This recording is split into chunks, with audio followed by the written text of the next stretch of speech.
Assalamualaikum warahmatullahi wabarakatuh. Baiklah anak-anak ibu sekalian, untuk pertemuan kali ini kita akan membahas mengenai sifat-sifat bunyi. Apakah anak-anak sudah mengetahui pengertian dari bunyi?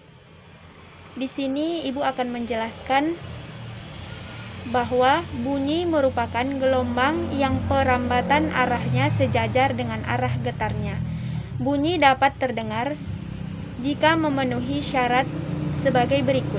Yang pertama adalah adanya sumber bunyi, yang kedua ada media penghantar, dan yang ketiga adalah ada pendengar. Bunyi dapat merambat melalui media perantara seperti udara, zat cair, dan benda padat. Bunyi merupakan hasil getaran suatu benda yang merambat dalam bentuk gelombang. Oleh karena itu, bunyi sering disebut sebagai gelombang bunyi. Bunyi yang dihasilkan oleh benda-benda yang bergetar. Adapun sifat-sifat dari bunyi, yang pertama adalah termasuk gelombang longitudinal. Yang kedua, perambatannya membutuhkan medium perantara. Dan yang ketiga, dapat dipantulkan. Sumber bunyi adalah benda-benda yang dapat menghasilkan bunyi. Contoh sumber bunyi yang sering kita jumpai dalam kehidupan kita sehari-hari, yang pertama seperti alat-alat musik yaitu gamelan, suling, dan trompet serta benda-benda lain yang menghasilkan bunyi seperti drum dan beduk yang dipukul. Jenis-jenis bunyi.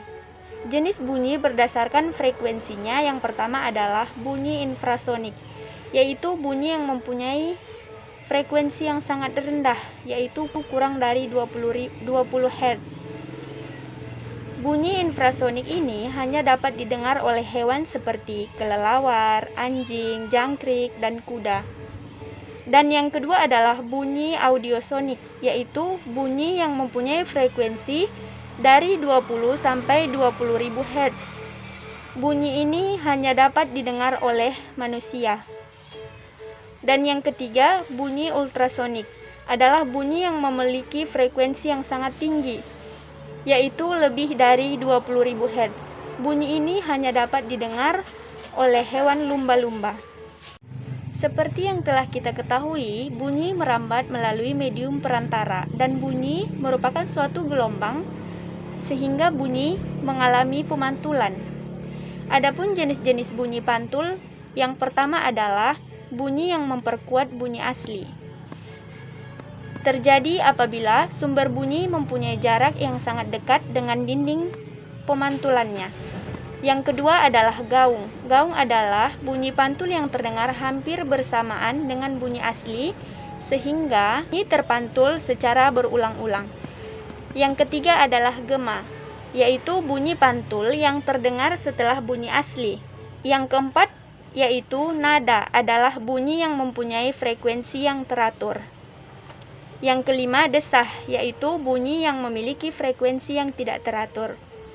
Yang keenam, dentum, adalah bunyi yang mempunyai amplitudo yang sangat besar dan terdengar mendadak. Yang ketujuh, warna bunyi atau timbre, yaitu bunyi yang memiliki frekuensi yang sama tetapi terdengarnya berbeda. Baiklah anak-anak ibu sekalian, untuk pertemuan kali ini hanya materi ini yang dapat ibu sampaikan. Semoga anak-anak dapat mengerti dan bisa memahami materi yang ibu sampaikan.